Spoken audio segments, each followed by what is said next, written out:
because it makes not only the person that's getting canceled, they're trying to shut them up, but anybody's watching now, they shut up because they say, if it can happen to this guy, it can happen to me. Recently, Ice Cube exposed a secret industry club of gatekeepers who allegedly attempted to sabotage his career and eliminate Kanye West. He delved into his recent reconciliation with Kanye, revealing how Hollywood elites and gatekeepers tried to demonize him and remove him from the industry. The responses to his anti-gatekeepers tour have been mixed, with fans urging him to continue exposing the industry's darker side, while others accuse him of being a conspiracy theorist. Let's dive into what Cube said about reconciling with Kanye and whether the Hollywood gatekeepers really tried to eliminate him. I believe he's doing great. You know, he's still, dealing with some people trying to hold on to his money. But for the most part, I believe he's in a good space. Ice Cube has been openly talking about the secrets of Hollywood gatekeepers. He went viral when he seemed to suggest that the industry may have tried to harm Kanye West. Cube and Kanye have been friends for a long time, but their friendship hit a rough patch last year when Kanye made controversial comments about Cube during his appearance on the Drink Champs podcast.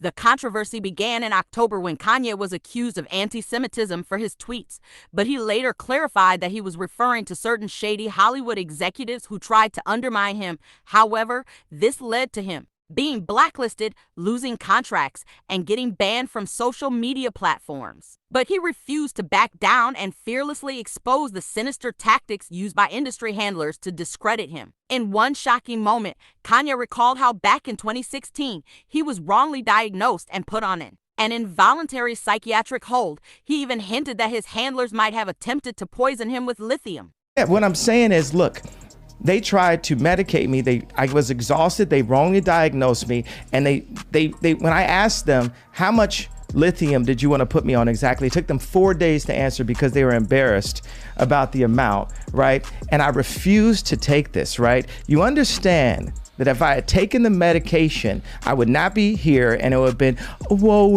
he was deeply troubled. We miss him. We love his music, though. Well, they would have Britney Spears you. I mean, look at they would have Michael Jackson or worse, yeah. So look at what they did. Look at what they did to Britney. When she went in, she was tired, she was exhausted, she was in a bad way. But 10 years of that medication wrecked her brain. You can see it now. Yeah. You can see there's not much of her left. After Kanye's explosive claims, things got even crazier. News broke that former 90 Seconds pop star Aaron Carter tragically drowned in his bathtub just one day after tweeting to Kanye for a man-to-man chat. Kanye later hinted that Aaron's passing might have been related to wanting to discuss Harley, Kanye, former personal trainer who threatened to institutionalize him.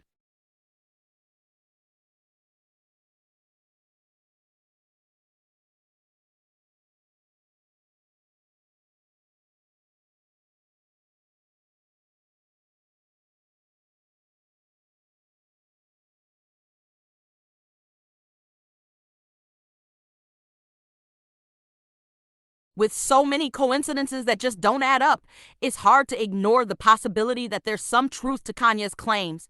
Even though Ice Cube was initially silent about Kanye's comments, it's interesting to note that he had faced accusations of anti-Semitism himself in the past. But wait, things take a twist. When Kanye appeared on Drink Champs, he claimed that it was actually Cube who influenced his views.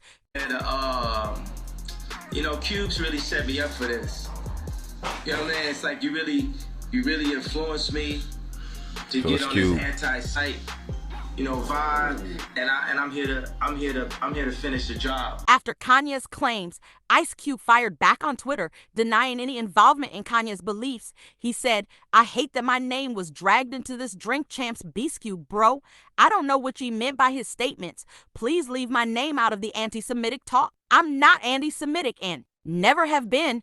But hold on, there's a twist in this tale. Just a few months later, Cube seemed to have a change of heart. In June, he was spotted smiling and hugging Kanye outside his residence in Marina del Rey.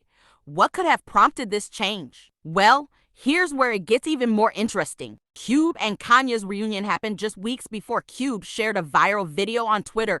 In the video, he discussed Hollywood gatekeepers and revealed his plan to expose the secret industry club that allegedly tried to eliminate Kanye. And what I realized with the club is what makes them so mad is when you don't want to be a part of their fucking club. That pisses them off. What club am I talking about? I'm talking about the club of gatekeepers that we all got to deal with. Although Ice Cube didn't reveal any names or the club's purpose explicitly, his fans speculated and believed they knew exactly who he was talking about.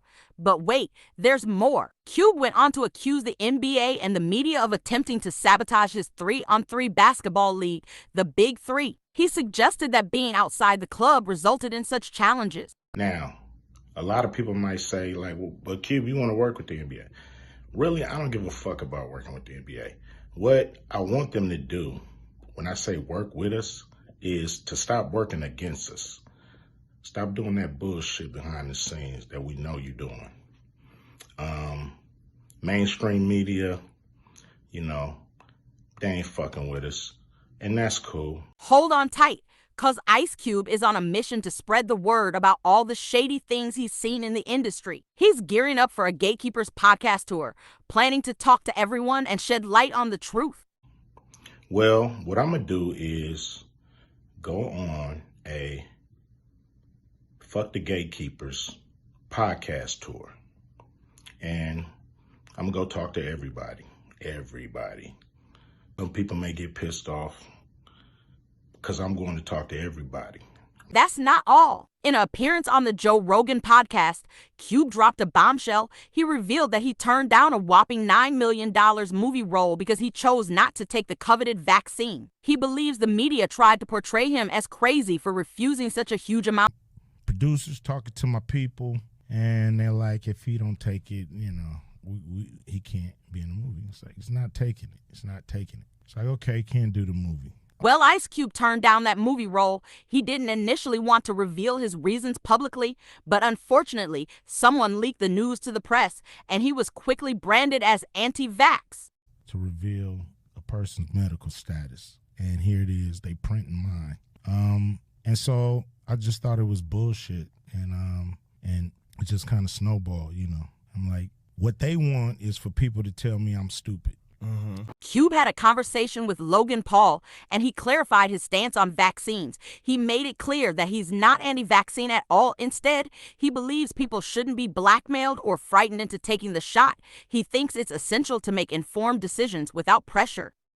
I'm not anti-vaccine. I've been vaccinated before, you know, many times throughout my life.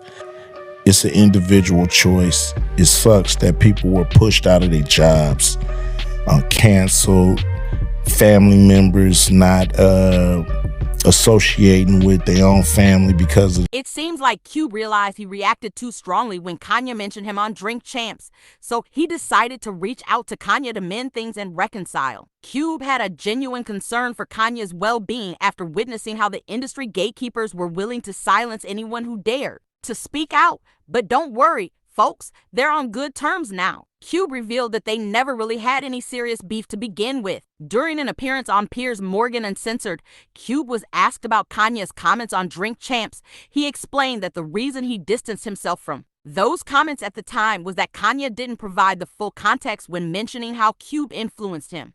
Yeah, a couple weeks ago, I mean, we were always cool. You know, he spoke my name without really explaining what he meant. And I just really couldn't leave that statement out there without, you know, he never explained what he meant. Cube also mentioned that Kanye made a mistake by generalizing a whole group of people instead of naming specific individuals who wronged him.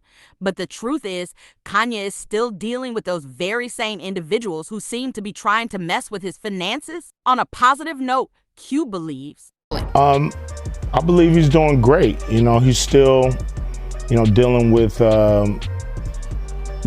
some people trying to hold on to his money. But for the most part, I believe he's in a good space. Now, let's talk about the fans. While many are applauding both Cube and Kanye for standing up to the industry gatekeepers, some others are accusing Cube of being a sellout and a conspiracy theorist. They even want him blacklisted just like Kanye. But let's hear your opinions on the comments box about Cube and Kanye reunion. And do you ponder the industry gatekeepers trying to get rid of Kanye?